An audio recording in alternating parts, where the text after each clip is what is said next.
let's start from the beginning. And what problem did you see that started all of this? I was working in youth ministry in Knoxville, Tennessee.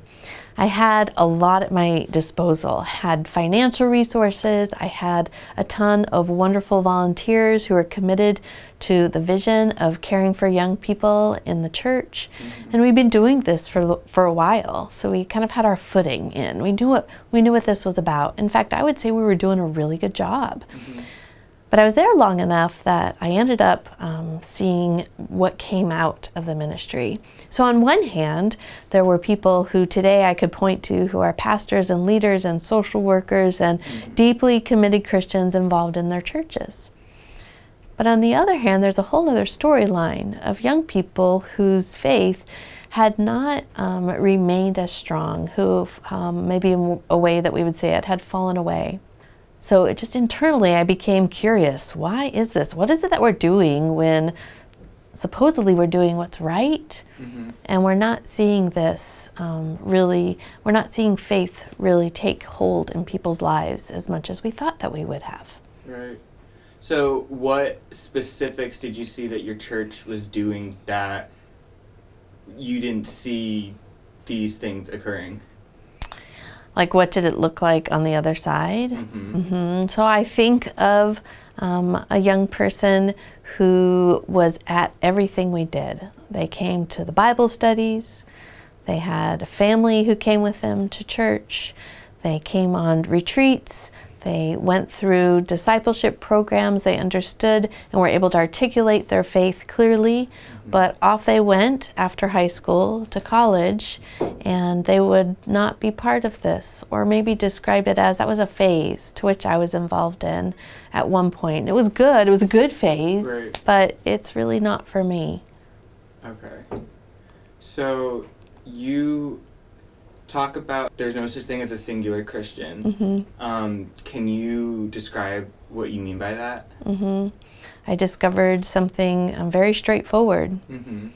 We were describing to young people, we were describing the importance of a personal relationship with Jesus Christ, but more often than not, the storyline ended there. So the story of who Jesus Christ is as personal encounter, very critical to what we are doing, but just incomplete. Christ is not just forming a person or an individual silo private relationship with God. God is always calling us into what God is doing more broadly. God is forming a people, a body, a temple in the Holy Spirit. So in your book, you talk about 4 communal values and like how that would help the church. Can you just describe real quickly how you came up with those 4 communal values and how you saw those being applied? Good question. So this is a practical theology project, and practical theology intends to speak into real action in the church. I mean, it should, or in a various situation. So practical theology intends to bring together what is happening in life with the faith itself. And this also involves an interdisciplinary process. So as I'm examining not just this missing aspect of the gospel, but I'm also thinking about how this relates to rising generations, I had some interdisciplinary research related to adolescent development, some sociological inquiries, some different pieces that I was bringing in as well. Those became, so the theological foundation sits right there holding these 4 values of why these become important, but then they became, I came to see what they really were as I was connecting this, like, why does that matter in adolescent development? So for example, one thing that my research showed is that adolescent development and development in general involves 2 aspects. We'd like to think of development as coming to know who I am, but it actually also is at the same time who I am with others. So the community is actually essential for supporting development of young people. So what are the 4 communal values? Memory, contribution, maturity, and mutuality. And what was it that you learned from this entire experience? For the project, what did I learn?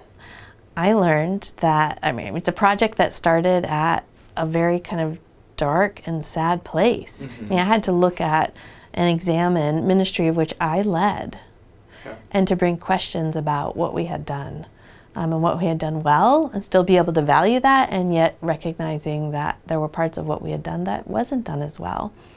Mm-hmm. And so it was difficult to reconcile that along the way. And in the end, so it starts as a difficult journey, mm-hmm. to bring this forward. But now that the project's done, I feel like there's a whole new life and possibility. So many people in the church feel very fearful right now at the loss of rising generations. And it's really bigger than that. It's a change of religious landscape, mm-hmm. In the United States. And so people feel very fearful of that. I feel deeply hopeful. Mm-hmm. Because there's actually a moment for us to, through this holding up a mirror, and be able to look at ourselves and how is it that we're communicating the gospel, and what is the gospel. There's a possibility that we might actually become the church more fully. We need to focus, in addition to personal discipleship, to personal formation, emphasizing still the importance of a person's encounter with Jesus Christ, and add to that and expand upon that by also putting our resources and our energy into what it means to be formed as a community. Mm-hmm. What do you feel is at risk if the younger generation, the rising generation, only experiences that one side, that personal relationship only? Yeah. Right.